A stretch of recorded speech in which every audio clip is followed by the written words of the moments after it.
나 가나안 땅 귀한 성에 들어가려고 내 무거운 짐 벗어버렸네. 죄 중에 다시 방황할 일 전혀 없으니 저 생명 시냇가에 살겠네. 길이 살겠네. 나 길이 살겠네. 저 생명 시냇가에. 오늘 우리에게 주신 하나님의 말씀은 구약 성경에서 봅니다. 구약 성경 902쪽 시가 136송 16절 말씀을 장성 목사가 풀어서 번역한 연역본으로 봉독합니다. 그님의 백성을 인도하여 출 광야하게 하신 이에게 감사하라. 그님의 인자하심이 영원함이로다. 아멘. 오늘 우리는 성령님 아래 성경 위에 하나님의 말씀을 듣기를 원합니다. 오늘 여러분들이 주목하실 설교 제목은 출 광야입니다. 출 광야라고 하는 말은 장성 목사가 조직 신학자로서 사용하는 전문 용어입니다.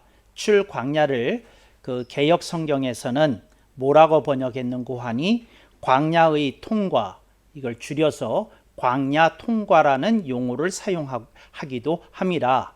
그런데 저는 그 광야의 통과라는 용어보다도 광야에서 벗어났다 하는 것을 강조하는 용어로 다시 이렇게 제시해 보았습니다. 그것이 출광야이더라 하는 것이지요. 이스라엘 민족이 애굽에서 400여 년 동안 노예로 그들이 애굽의 압제하에서 살았습니다. 그러다가 하나님이 모세를 통해서 적극적으로 역사의 현장에 개입하시고, 그리고 하나님의 그 강력하심으로 말미암아 바로가 무릎을 꿇고 이스라엘 백성들을 출애굽시켜주는 놀라운 역사가 일어났던 것을 우리들이 기억합니다. 그래서 이름도 좋아요. 애굽에서 나왔다. 출애굽이지요. 그래서 그들이 홍해를 건넜습니다. 그리고 광야로 건너왔습니다. 성경에 의하면 이스라엘 민족은 광야에서 40여 년을 그들이 훈련받으면서 생활했다고 정확한 연수가 기록되어 있습니다. 그래서 400여 년 동안 애굽에 있었고 40여 년 동안 광야에 있었다 하는 것을 우리들이 잘 알고 있었습니다. 여러분이 잘 아시는 대로 이스라엘 민중의 최종 목적지는 광야가 아니었습니다. 그들에게는 하나님이 지시하신 땅, 젖과 꿀이 흐르는 땅, 가나안 땅이 그들의 최종 목적지였습니다. 그러나 그들은 두려움에 떨었습니다. 그러나 그들은 믿음이 부족하였습니다. 그러나 그들은 훈련이 제대로 되어 있지 않았습니다.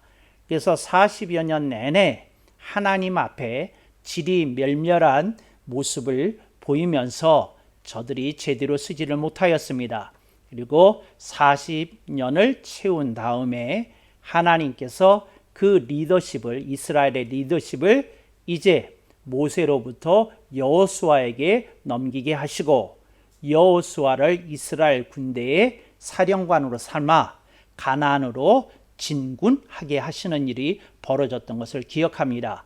그래서 여러분, 출애굽에서 만나는 거대한 3대 주제가 있습니다. 하나는 출애굽이라는 겁니다. 이스라엘이 애굽에서 벗어났다 하는 겁니다. 그 다음에 그들에게 두 번째 과제가 있는데 광야에서 이제 벗어나는 겁니다. 그걸 저는 출광야라고 부른다 하는 것을 여러분들이 알았으면 좋겠습니다. 그래서 그들은 광야에 벗어나야만 합니다. 그래서 출광야를 해야만 그들은 어디로 향하게 되겠습니까? 하나님이 뜻하신 땅, 그들이 그리워하는 땅, 가나안 땅으로 그들이 들어갈 수 있게 되는 것이지요. 그래서 3대 주제가 애굽이고 광야고 가나안이다. 이건 교회를 몇 년이라도 다니신 분들은 다 익숙히 아는 3대 지역이고 3대 주제라는 것을 여러분들이 잘 아시리라고 믿습니다. 이걸 잠깐 요약해서 정리하겠습니다. 그러면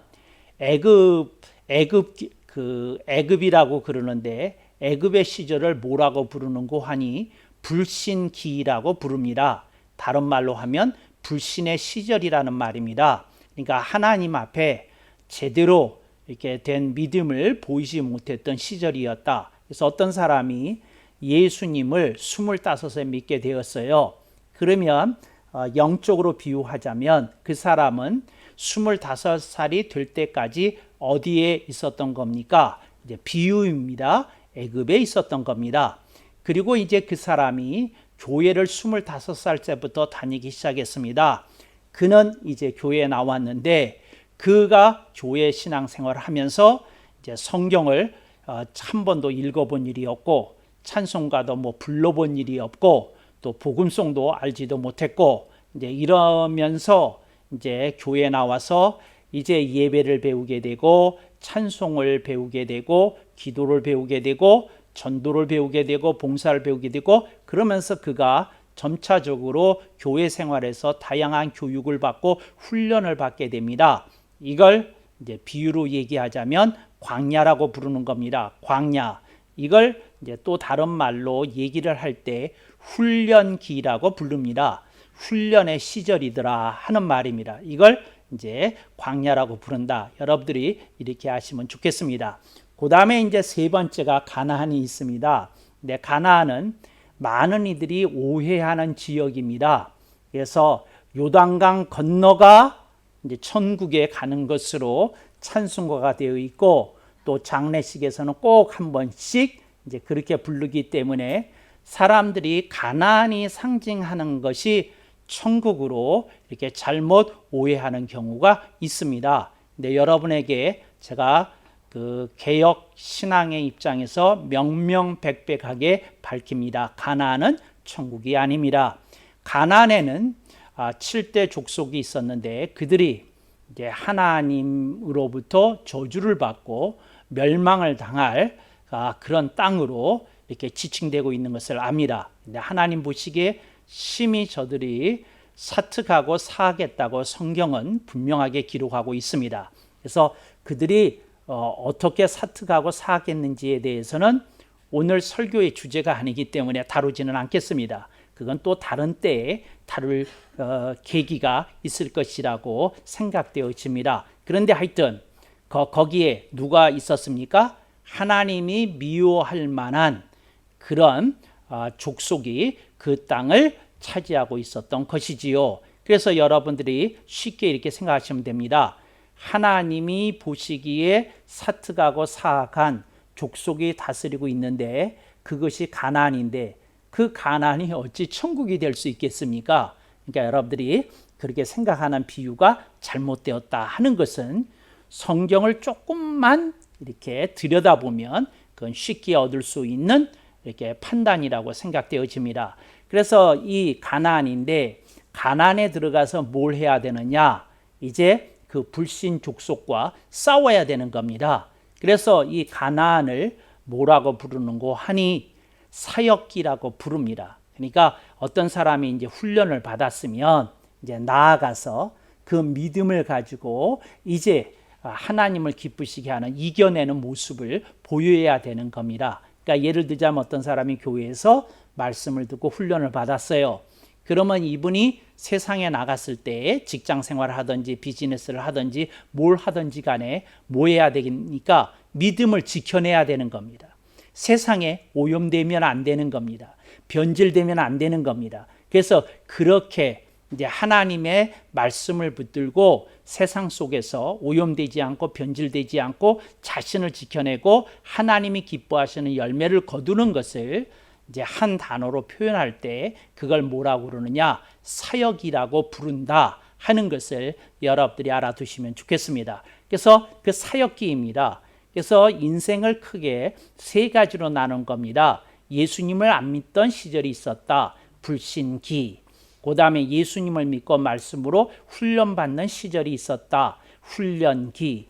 그리고 하나님의 말씀을 배운 것을 실제로 적용하면서 열매를 거두는 시절이 있었다. 사역기. 이렇게 이제 크게 세 가지로 나누어서 여러분들이 볼 수 있는 겁니다. 그러니까 성경은 그런 영적 여정을 이제 출애굽을 통해서 우리들에게 제시하고 있는 겁니다. 그런데 그러면 오늘 본문은 어디에 있습니까? 광야에 있더라는 거죠. 그래서 두 번째 시절에 있는 겁니다. 광야 시절에 있는 겁니다. 그런데 이 광야 시절에 대해서 뭐라고 얘기하는고 하니 광야가 저들의 하나님이 약속하신 땅이 아니었기 때문에 저들은 광야에 머물러야 됩니까? 광야를 벗어나야 됩니까? 광야를 벗어나야 됩니다. 근데 그 광야를 벗어나는 걸 뭐라고 그런다?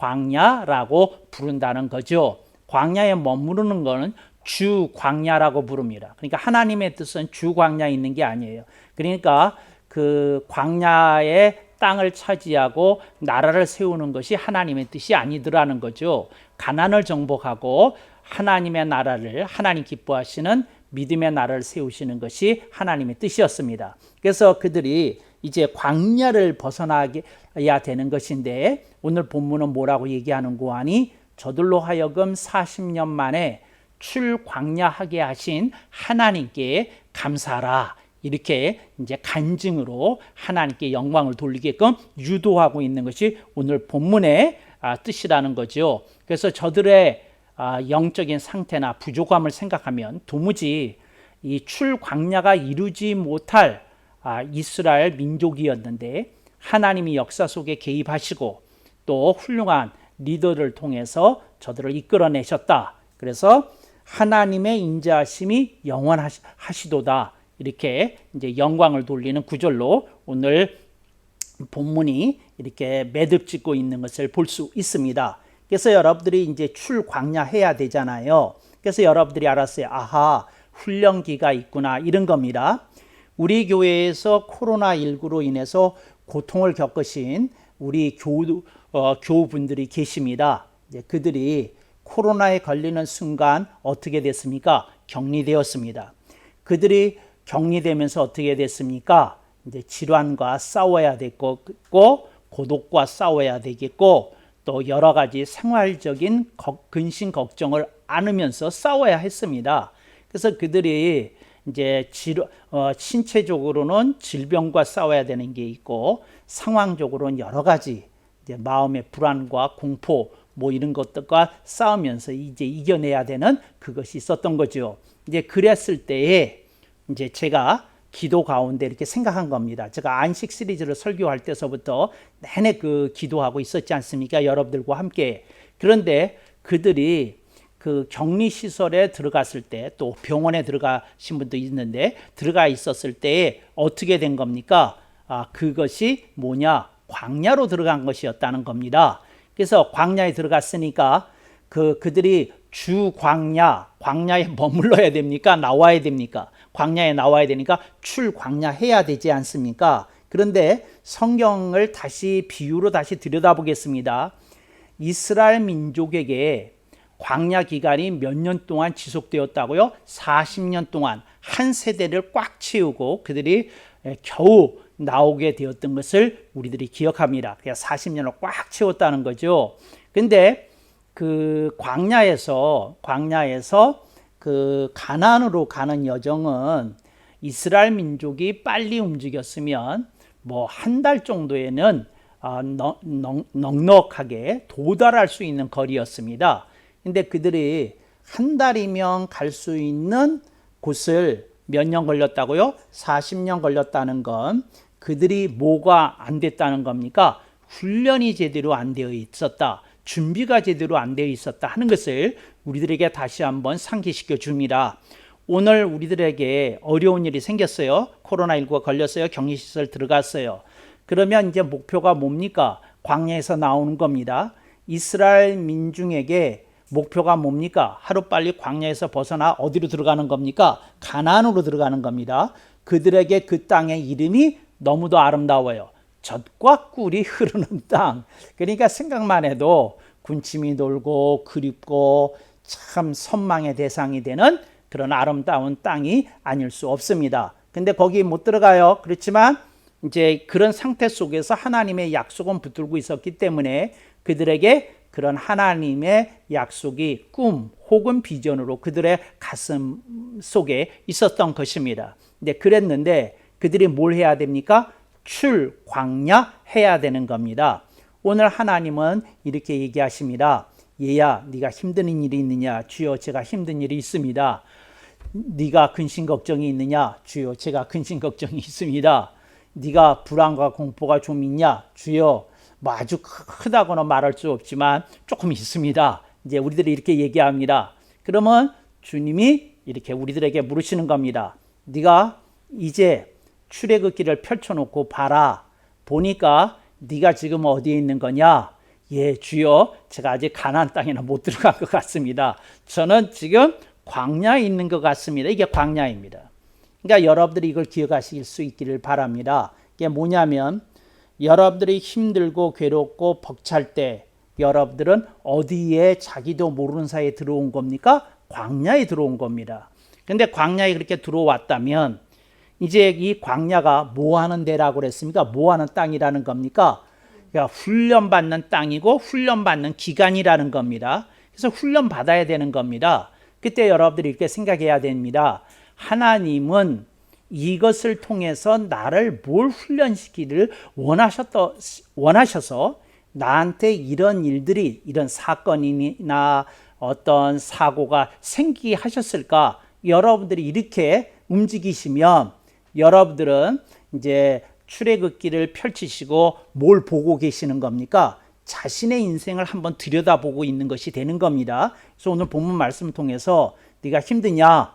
그러면 어디로 들어온 겁니까? 광야로 들어온 겁니다. 광야로 들어온 거는 입광야라고 합니다. 입광야 한 겁니다. 근데 하나님은 여러분이 입광야 했는데 하나님은 여러분들을 주광야 하실 계획이십니까? 출광야 해야 된다고 명하십니까? 출광야 해야 된다고 명하십니다. 근데 그냥 출광야가 됩니까? 그러지 않으면 훈련을 받아야 됩니까? 훈련을 받아야 됩니다. 이게 이제 굉장히 중요한 메시지라는 거 여러분들이 기억하실 수 있기를 바랍니다. 그래서 여러분들이 그 광야에서 훈련을 받아야 되는 겁니다. 근데 그 훈련을 받아야 되는 것인데 여러분들이 그러면서 이제 여러분 자신을 돌아볼 수 있기를 바랍니다. 그랬더니 여러분들이 이제 이런 의문이 생기는 거예요.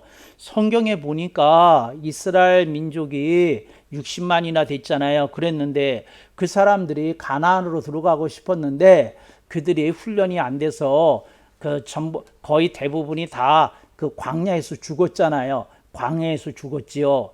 그러면 그게 상징하는 게 뭡니까? 대부분의 인생은 광야에서 죽는다는 겁니다. 대부분의 성경이 보여주는 메시지는 거예요. 대부분의 인생은 광야에서 죽는다는 거예요. 근데 광야에서 죽는다는 말이 뭐냐면 세상 사람들처럼 살다가 죽는다는 겁니다. 세상 사람들처럼 살다가, 그러니까 세상 사람들이 좋아하는 거 좋아하고 세상 사람들이 끌리는데 나도 끌리고 세상 사람들이 하는지 나도 따라하고 그냥 이러쿵저러쿵 왔다 갔다 하면서 살다가 죽더라는 거죠. 그래서 대부분의 사람들이 뭐 하지 못한다는 겁니까? 출광야 하지 못한다는 겁니다. 그래서 출광야하고 어디로 들어가야 됩니까? 가나안으로 들어가야 됩니다. 제대로 하나님께 기뻐하시는 열매를 거둘 수 있는 그런 가나안으로 들어가야 되는데 들어가지 못하더라는 거죠. 오케이, 이제 들어가지 못하는 건 알았어요. 그랬더니 여러분들이 이제 이게 궁금한 거예요. 그렇다면 목사님, 이 광야에서 도대체 뭘 훈련받아야 되는 겁니까? 뭘 훈련받아야 되는 겁니까? 이렇게 딱 묻잖아요.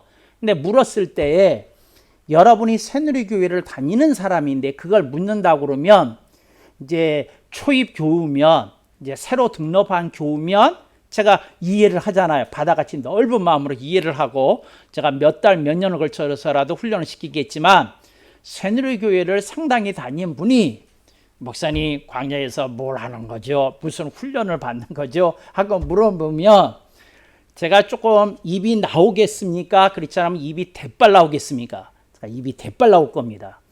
아니 아직도 그것을 이렇게 몇 차례 누차 계속해서 가르쳐줬는데 까먹으셨단 말씀이세요? 그리고 대빨 나올 겁니다. 네, 여기 계시는 분들은 다 겸손해서 다 알지만 이제 그 아는 채를 제가 설교하는데 하면 안 되니까 가만히 계시는 훌륭한 분들이시죠? 네, 아멘. 제가 그렇게 믿습니다. 그런데 뭘 훈련받는지를 이제 제가 여러분들에게 말씀을 드리려고 그래요. 여러분들이 다 아시는 거라고 그랬습니까? 모르는 거라고 그랬습니까? 다 아시는 거라고 그랬으니까 여러분들이 크게 아멘 하시고 여러분들이 이렇게 하실 수 있길 바랍니다. 광야에서 뭐를 훈련받는고 하니 이거 제가 반복적으로 얘기하는 겁니다. 새누리교에서 반복적으로. 그리고 금년 들어와서 제가 특별히 더 강조했던 겁니다. 그게 뭐냐? 인생의 의미와 가치와 보람을 훈련받는 겁니다. 그러니까 뭐냐면 그 광야에서 이걸 아는 겁니다. 인생의 의미가 뭔지, 인생에서 진짜 가치 있는 게 뭔지, 인생에서 진짜 보람을 거두는 게 뭔지 이거 알고 사는 겁니다. 그러니까 뭐냐면 하나님이 우리들의 인생에 얘야 인생의 의미는 이거다, 인생의 가치는 이거다, 인생의 보람은 이거다 하는 쪽으로 따라가면 신앙생활 하는 겁니다. 그런데 성경과 하나님이 말씀하시는 인생의 의미와 가치와 보람 이 세 가지를 따라가지 않고 세상이 제시하는 그 인생의 의미와 세상도 제시해요. 성경만 제시하는 게 아니라 세상이 제시하는 의미, 가치, 보람을 따라 살면 그건 신앙생활이다가 안 부르고 뭐라고 부르느냐? 세상생활이라고 그래. 세상생활. 그러니까 여러분 인생을 똑같이 100년을 사는데 대충 이제 100년 미만 사니까 100년이라고 그러겠습니다. 100년을 사는데 어떤 사람은 성경이 제시하는 하나님의 의미와 가치와 보람을 따라 사는 신앙생활을 하고 어떤 사람은 세상 사람들이 좋아하고 아끼고 귀히 여기는 세상 사람들에 의한 의미와 가치와 보람을 따라 살기에 세상 생활을 하다가 죽어요. 그러니까 여러분 교회를 다닌다고 다 신앙생활 하는 게 아닙니다. 교회를 다녀도 어떤 이들은 세상 생활만 실컷 하다가 죽습니다. 그러니까 이걸 기억해야 됩니다. 교회를 다니는 사람을 오늘 말씀의 맥락에서 둘로 나눌 수 있습니다. 어떤 이들은 신앙생활합니다. 어떤 이들은 세상생활합니다. 그러니까 여러분들이 인생의 의미와 가치와 보람을 여러분들이 확실하게 이렇게 깨닫고 이렇게 알고 이렇게 사셔야지. 그렇지 않으면 여러분들이 인생을 헛살게 되는 거다. 그렇습니다. 인생을 헛살았던 사람은요, 나이 들어가면요, 겁이 나요. 겁이 나. 왜 겁이 나냐면 이러다가 죽으면 어떻게 되지? 그걸 겁이 나요. 정말 겁이 나요. 여러분, 하나님이 제시하는 인생의 의미와 가치와 보람을 제대로 모르고 사는 사람은 나이 들어갈수록 두려움이 생겨요. 겁이 나요. 그리고 몸이 아프다 그러면 그냥 가슴이 철렁해요. 철렁해. 이러다가 죽으면 어떡하지? 이딴 생각부터 먼저는 안 되니까요. 왜? 이제 그 평소에 그 하나님이 기뻐하시는 생활을 모르고 살았기 때문에 그런 두려움이 이렇게 강력하게 이렇게 그 안개가 스며들듯이 스며들어서 엄습해 와요. 안개가 들어오면 어떻게 되나요? 아무것도 안 보여요. 마찬가지예요. 여러분들이 그런 것이 들어오게 되면 죽음의 공포가 들어오게 되면 아무것도 안 보이고 난 죽기 싫다는 생각만 들게 된다는 거 여러분들이 기억하실 수 있기를 바랍니다. 그런데 그런 말씀을 여러분이 들으면서 마음속에 생각을 하는 거예요. 나는 무엇이 확실해야 되겠어요? 인생의 의미와 그 다음에 가치와 그 다음에 보람에 대해서 확실하게 여러분들이 알고 살아야 되는 거다. 인생의 의미와 가치와 보람을 모르고 살면 여러분들은 뭐가 안 되는 거다? 출광야가 안 되는 거예요. 광야에서 벗어날 수가 없는 거예요. 그러니까 광야에서 벗어나려고 그러면 뭐를 알아야 된다? 인생의 의미와 가치와 보람을 알아야 되는 것이지, 이제 이걸 모르고 살면, 인생의 의미와 가치와 보람을 모르고 살면 이거 안 되는 겁니다. 그러니까 이게 참 안타까운 거죠. 그러면 여러분들이 생각했을 때 인생의 의미와 인생의 가치와 인생의 보람이 뭐냐? 이제 이렇게 물었을 때 그러면 세 가지 주제로 나눠지게 되잖아요. 근데 여러분에게 인생의 의미가 뭡니까? 그랬을 때 여러분들이 그걸 모르고 산다 그러면 참 안타까운 거죠. 제가 여러분에게 말씀드렸어요. 이 의미는 무슨 의미라고 그랬죠? 존재의 의미입니다. 존재의 의미는 뭐냐면 내가 이 세상에 태어난 것은 죽기 전에 하나님이 나보고 하라는 미션이 있다. 그래서 나는 이 세상에 태어난 거다. 이걸 의식하고 사는 겁니다. 그래, 나는 이 세상에 그냥 태어난 존재가 아니야. 하나님이 이 세상에 사는 동안, 100년 동안 사는 동안 나보고 하라고 하시는 일이 있어. 그 미션이 있어. 그래서 나는 이 세상에 태어난 거야. 그게 내 인생의 의미야. 나는 그걸 하다가 죽어야 돼. 내가 그걸 이룰지 않을지는 하나님 걱정하지 말래. 그냥 하다가 죽으래. 하다가 죽으면 하나님이 뒷일을 감당해 주신대, 칭찬해 주신대, 걱정할 거 없대. 하다가 죽으래. 이제 이 얘기입니다. 그러니까 여러분들이 내가 인생의 뭐라고요? 존재의 의미를 알아야 되는 거죠. 가치에 대해서 내가 뭐라고 얘기했는지 기억하십니까? 가치. 에? 가치. 존재의 가치. 최강. 그렇죠. 관계의 가치. 관계의 가치라고 하는 건 무슨 말이냐면 관계의 가치입니다. 그게 무슨 가치일까요? 무슨 가치냐면 내가 여러 사람들에게 유익과 혜택을 나누어 준 것이 나의 가치를 결정짓는다는 겁니다. 그러니까 무슨 말이냐면 나만을 위해서 산 인생은 가치가 없다는 거예요. 성경이 제시하는 건. 너만을 위해 살았냐? 잘 먹고 잘 살았냐? 미안하다. 네 인생은 꽝이다. 땡이다. 여러분, 고스톱을 치면 광땡이 세요. 그런데 광땡만 하시지 마시고 꽝이고 땡도 있어요. 꽝이고 땡도 있어요. 땡처리 되는 인생이 있어요. 땡처리 되는 인생이. 정신 차려야 됩니다. 내 인생의 가치는 뭐가 결정져요? 관계가 결정져요. 내가 얼마나 많은 인생에게 내가 유익과 혜택을 주었느냐, 그리스도의 이름으로 사랑을 퍼주었느냐, 이거 가지고 내 가치가 나타나는 거예요.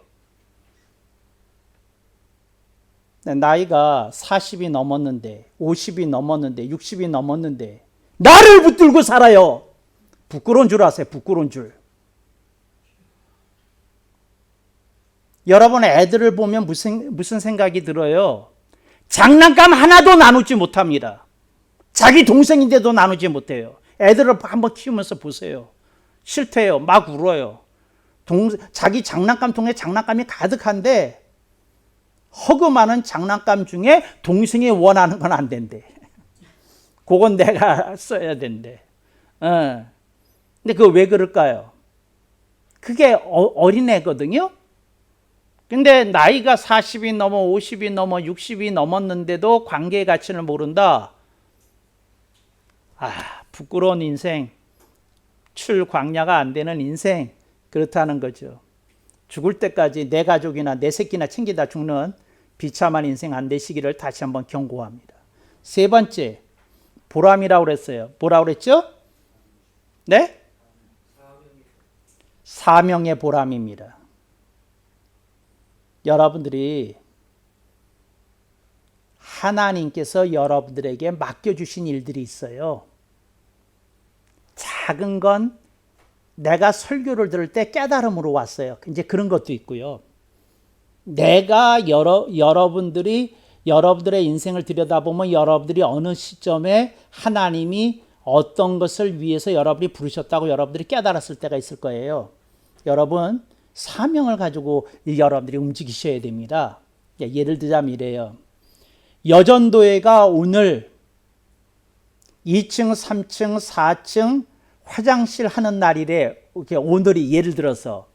근데 내가 오늘 딱 어떤 모임에 친구들과 만나기로 되어 있는데 오늘이 그날이래. 내가 갑자기 화장실 청소하고 싶어져요? 안 청소하고 싶어요? 청소하고 싶지 않아요. 그랬는데 내가 빠질까 생각해 봤는데 지난달에도 하필이면 여전도회가 내가 무슨 약속이 있는 날 그래가지고 그날 미안해요. 내가 다음 달에 2배로 할게요. 한 것이 생각나서 에이, 오늘은 청소해야 되겠다. 그러고 청소해요. 그러면 사명을 가지고 보람을 거두면서 화장실 청소를 했을까요? 그렇지 않으면 짜증이 가득한 걸 억지로 포커페이스로 포장하고 그 화장실 청소를 했을까요? 네, 여러분들이 좀 생각해 보세요. 사명의 보람이라는 건 이건 다른 사람이 아니고 나에게 하나님이 시키신 일이고 내가 해야 된 일이고 귀한 일이고 아름다운 일이고 멋진 일이다. 그리고 하는 거 정말이에요. 내가 아니면 누가 내 남편을 사랑하리, 내 아내를 사랑하리, 내 새끼를 사랑하리.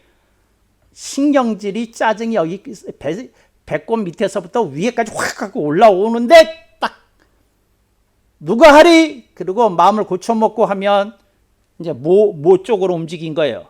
사명의 보람 쪽으로 움직이기 시작한 겁니다. 근데 많은 이들이 그렇게 못 살아요. 사명의 보람을 챙기면서 살아야 되는데 이게 출광야예요. 그런데 성경은 이게 쉽다는 거예요, 어렵다는 거예요. 성경은 너무 극단적인 표현인지 모르는데 출애굽기 민수기를 읽어보면 어떻게 나오느냐 하면 여호수아와 갈렙만 60만 대중 속에서 딱 2사람만 이 출광야가 됐다고 성경은 이렇게 언급해요. 그러니까 딱 2사람만 이렇게 죽지 않고 광야 시대를 벗어났다, 출광야가 됐다. 이제 성경은 그렇게 얘기를 해요.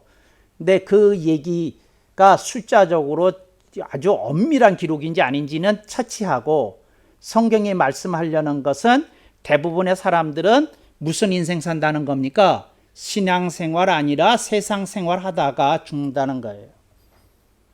죽는다는 얘기를 하더라고요. 제가 대교회를 섬기는 우리나라에서 10대 교회에 들어가는 어떤 장로님을 만나서 같이 잠깐 식사를 하게 됐는데 그분이 그 자기 교회 제가 이제 무슨 이제 저한테 물으시길래 이제 그 얘기하다가 요즘 그 어려운 교회들이 많다고 이제 그런데 참 안타깝다고 이제 그런 얘기를 했거든요. 그랬는데 이분이 그 10대 교회 안에 들어가는 장로님이 뭐라고 말씀하시냐면 자기 교회에는 감사하게도 금년 예산을 10% 초과해서 달성했다고.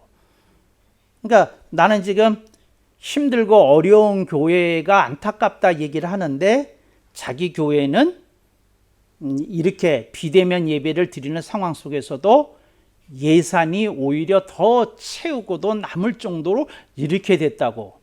그러면서 이게 훈련의 차이가 아니겠느냐고. 교육의 뎁스의 차이가 아니겠느냐고. 뭐 그런 뉘앙스로 얘기를 하셔요. 참 안타까운 거는 뭐냐면 이게 그 공감이 안 되는 거예요. 그러니까 어렵고 힘든 교회가 있다는데 그 교회 장로님이라는 분이 이게 공감이 안 되는 거예요. 그 짧은 기간에도 자기 교회 자랑하고 싶어서 아주 몸이 다셨어. 그래서 그 얘기를 하는 거예요. 그래서 별 할 말이 없어서 그냥 냉면만 먹었던 기억이 납니다. 근데 여러분들이 사명의 보람이라는 게 뭔지를 좀 이렇게 눈이 떠져야 됩니다. 여러분 사명을 너무 복잡한 데서 찾으면 안 돼요. 힘들고 어렵고 괴로워한 일을 돕는 게 사명입니다. 저 사람 힘드냐? 내가 냉커피 한 잔 사줘야지. 아이스 아메리카노 한 잔 사줘야지. 그 마음 내는 게 그게 사명이지. 뭐가 거룩한 사명인 줄 알고 그러세요. 여러분들이 조금 그 사명이라는 의미를 생활 속에서도 좀 찾고 그리고 조금 공감도 좀 하고 연민도 좀 하고 그러면서 여러분의 삶 속에 열려지는 공간이 여러분의 영과 생각과 마음 속에 생겨야 됩니다. 다른 사람이 들어올 수 있는 공간, 다른 사람을 품을 수 있는 공간이 조금 생겨야 됩니다. 그런 여유, 이제 이런 걸 여러분들이 생기게 될 때 여러분들은 나에서 벗어나게 됩니다. 여러분이 잘 아시는지 모르겠어요. 저 새누리교를 섬기시는 훌륭한 시인이 한 분 계시는데 아시는 분인지 몰라요. 근데 그분이 쓴 시 가운데 아주 명시가 있어요. 정말이에요. 근데 그 시 가운데 어떤 시가 있느냐 하면 한 구절에 이런 게 있어요.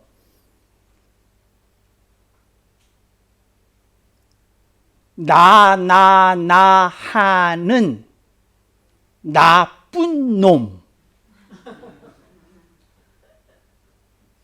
그러니까 나 하는 나쁜 놈에서 나쁜 놈이 나왔네. 이 시집을 여러분에게 다 나눠드렸는데 기억도 안 나죠? 나 하는 나쁜 놈이